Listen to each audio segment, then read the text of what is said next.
সুহেল ব্যাপারী ও সুমন ব্যাপারী ওরা দু ভাই বাদামতলিতে বিজনেস করতো। তাই আমি আমি হলাম জনি এন্টারপ্রাইজের ছোট সদস্য। আমি মোহাম্মদ জাহিদ হাসান, আর আমার চাচাতো ভাই হলো মোশাররফ তালুকদার। আমরা দুজন ওনার কাছে প্রায় আপনার 10,50,000 টাকার মতো আমরা পাবো।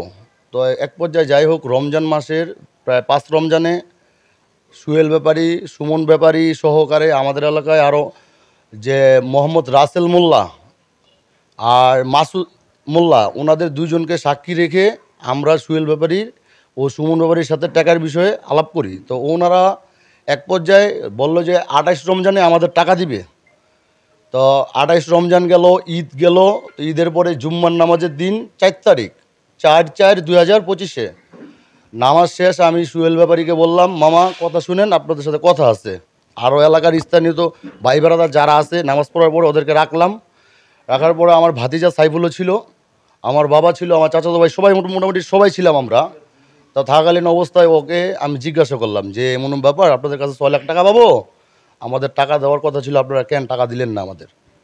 তো যাই হোক, মনে করেন সুহেলের ভাই সুমন, যেটা সুমন ব্যাপারী, সে আমাকে বললো 6 লাখ না, তোমরা পাইবে হইলো 5.5 লাখ টাকা, 50,000 টাকা কম আছে। তা আমি বললাম 50,000 টাকা যখন কম আছে তাহলে 50,000 টাকা কমই দাও। পরে বলতেছে টাকা পয়সা আটকে গেছে, এটা সেটা, মানে নানান ধরনের টাকা না দেওয়ার একটা ফন্দি করলো। ভিতরে আবার সুহেল বলতেছে যে টাকা এখন দিতে পারুম না। তা আমি বললাম যে এক পর্যায়ে যে ভাই মামা, যাই হোক টাকাটা আপনারা ডেট দিছেন, এর সাথে মাসুদ মোল্লা ও রাসেল মোল্লা যারা সাক্ষী রেখে যে 28 রমজান আমাদের টাকা দিবে, তো তাদেরকে রেখে আমি এই কথাটা বলছি, তাদের সামনেই বলতেছে পারলে টাকা নাও, এটা সেটা নানান ধরনের কথাবার্তা আমাকে বলতেছে। তো এর ভিতরে মনে করেন যে আমার বাবা আসছে, মসজিদ থেকে বের হয়েছে, বের হওয়ার পর বলতেছে এমন ব্যাপার, এই সুহেল কী হয়েছে, তুমি এরকম করতেছো কেন? বাবারে মনে করেন আইসা সামনে এসে মনে করেন যে ধাক্কাটা বসছে। এর ভিতরে আমার ভাতিজা সাইফুল ছিল, আমার চাচতো ভাই বাবু তালুকদার ছিল, ওরা ধরতে গেছে। সাইফুলকে মনে করেন রড দিয়ে বাড়ি দিছে, ওর এখানে মনে করেন যে আঘাত পাইছে। ও ঢাকা আইডিয়াল কলেজে পড়াশোনা করে স্টুডেন্ট। আর বাবু তালুকদার আমার চাচাতো ভাই, তারপরে আমার চাচাতো ভাইয়েরা যারা যারা আসলে এখানে আসলো, ওদের এক পর্যায়ে ওদের বাড়ির সামনে মসজিদ, ওদের মহিলা বা যারা ছিল সবাই এক পর্যায়ে আমাদের ধরতে নিয়েছিল। তা আমরা ছিলাম সদস্য কম, এই জন্য যাই হোক আমরা পরে চলে এসে করছি। তারপরে যাই হোক আপনার এলাকার পঞ্চায়েত যারা ছিল তারা একটা বসলো। আমি আমার সাইফুল বলতে আমার ভাতিজা, ও থানাতে একটা কমপ্লেন করছে। মোহাম্মদ সুহেল ব্যাপারী যে নিউজটা আমাদের নামে দিয়েছে সেই নিউজটা পুরোপুরি ভুয়া বা মিথ্যা। মূল বিষয় হচ্ছে আমরা ওনাদের কাছে টাকা পাবো, টাকা না দেওয়ার ওরা একটা ফন্দি করছে, এই জন্য এই মিথ্যা নিউজ ওরা করছে। নিন্দা ও তীব্র প্রতিবাদ জানাই। আমি মসজিদের থেকে শুক্রবার দিন নামাজ পড়া বাইরে এলাম। বাইরানোর পরে অনেকে কি তকাতকি ছেলের সাথে তকাতকি দেখা রাসেল আর হইলো এই মাসুদ, ওরা দুজনে টাকাটা ডেট নিচ্ছে যে আমরা টাকাটা এটা মিল করবো। তবে যখন ছেলের সাথে তকাতকি হইতেছে, ওর পর আমি রাসেলের করলাম, রাসেল ওই যে এরম কথা সরটা কি আমরা টাকা পাবো না, তো তুমি কিছু কও না কে? মাসুদের করলাম তুমি কিছু কও, ওই কী করলো, কিছু বললো না। তো জিনিসটা বাড়ানোর লেগে আর কিছু বলে নেই, তো বলে না। যাই হোক, তারপর আমি কী করলাম, ওই আমার কথা কইতে গিয়া কিরে সুহেল তোরটা আমি টাকা পাবো, তুই টাকা দিস না, আমার কথা কইতেছ, বড় বড় কথা কইতেছ। ফট করে গেলে আমার কালার ধরে বললো, কালার ধরে আবার এই যে আমার রাত্রামিরে এই যে খামচি লাগাই দিছে, এই যে চিহ্নটা, এই যে। তো যাই হোক দিছে খামচি লাগে।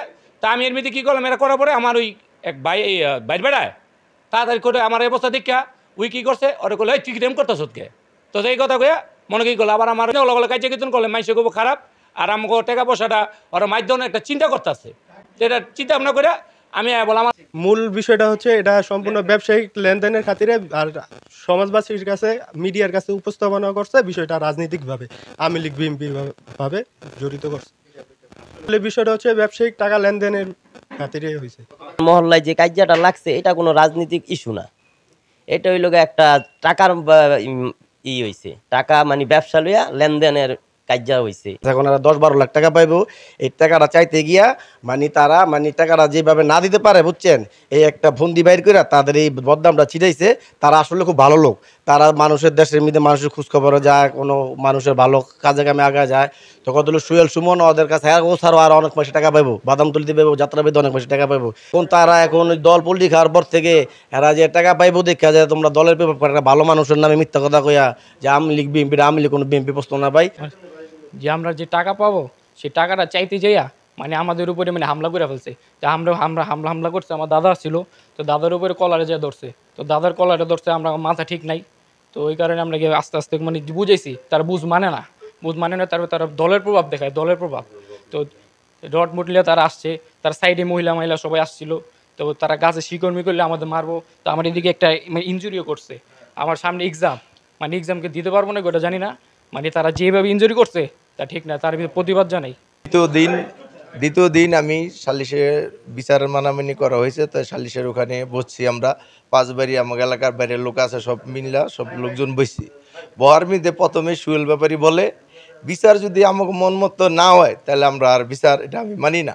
এর করার পরে আমার এক চাচায় ওর সামনে একটু কুদ্দা গেছে, কুদ্দা যাওয়ার পর আমার চাচারে অনেক গালাগালি করছে, অনেক অত্যাচার করছে। এর মধ্যে যে ওর একটু আতাতি মধ্যে হয়েছে, এর মধ্যে ওর 2 বোন আর বউ আর হলো বোন, ওরা ইলুট লইয়া অনেক অত্যাচার করছে আমাকে ওই চাচা গ্রুপে। আমরা বারে সারাই আনছি। তো এইটা কোনো এই যে আগে যে কথাটা আমি যে সুয়েল যে বললো 5 জনে যদি আমার যে চাচারা বাপ চাচারা যারা আমরা ভাই বেড়াদা যা আছে ওই জায়গার মধ্যে যদি একটু যদি আগুয়ে না যেত তাইলে আর এই জিনিসটা তো বাড়ে না। তো ভাই জনি 4.5 লাখ টাকা পাইবো, আমি 3,86,000 টাকা পাবো। আমরা টাকা চাইতে গেলেই আমাকে ভাই বেড়াদার উপরে এই অত্যাচার আমি তীব্র নিন্দা জানাই। এটা যে সুস্থ বিচার তদন্ত কইরা এটা আপনারা যেটা ভালো লাগে এটা করবেন, এইটা হইলো আমার সমাজের, এটা কোনো রাজনীতি ইস্যু না। টাকা চাওয়ার পরে হেরা কইছে যে আমরা টাকা দিমু না, এর ভিতরে একটু কথাবার্তা হয়েছে, কাটাকাটি হয়েছে। তারপর হেরা হ্যাগো বাসার মহিলারা ইট নিয়ে আসছে, ইট করছে, তারপর দুনো পক্ষে একটু কথাবার্তা কাটাকাটি হয়েছে। এর ভিতরে বিচার হয়েছে হেরা টাকা দিব না, বিচারে কোনো টাকা দিব না। টাকা হেরা কেমনে দিতে লাগে, হেরা রাজনীতির কথাবার্তা নিয়ে কথা কইতাছে। মূলত কোনো কথা না, কোনো রাজনীতির কথা না। হেরা ব্যবসা করছে, ব্যবসার ক্ষেত্রে কিছু টাকা দিচ্ছে, টাকা দেবে। হেরা হলো ক্ষুদ্র ব্যবসায়ী। আমরা শুক্রবার দিন জুম্মার নামাজ পড়তে গেছি, বাইরে নামাজের শেষ দিয়ে আমাদের ভাইয়ের সাথে কথা কাটাকাটি হইতেছে বাড়ি লগে। আমি আগে গেলাম তোরা এরকম করসকে এই টাকা পয়সা নিয়ে অনেক গন্ডগোল ওরা নিয়ে চলে যায়। আমাকে পায়ে পাড়াটা ঝগড়া করবো, ঝগড়া করে আমাকে টাকা পয়সা ওরা দিব না। ওদের মনোভাব এইটা হলো। আমি আসতে এই কথা কওয়ার পরে তারা এমনি আরম্ভ করছে, এই আমার 3-4 জনের ধরে মনে করেন কিল ঘুষি, আর আমি পাঞ্জাবের টেন্ডামের আমার সিরাজ স্যার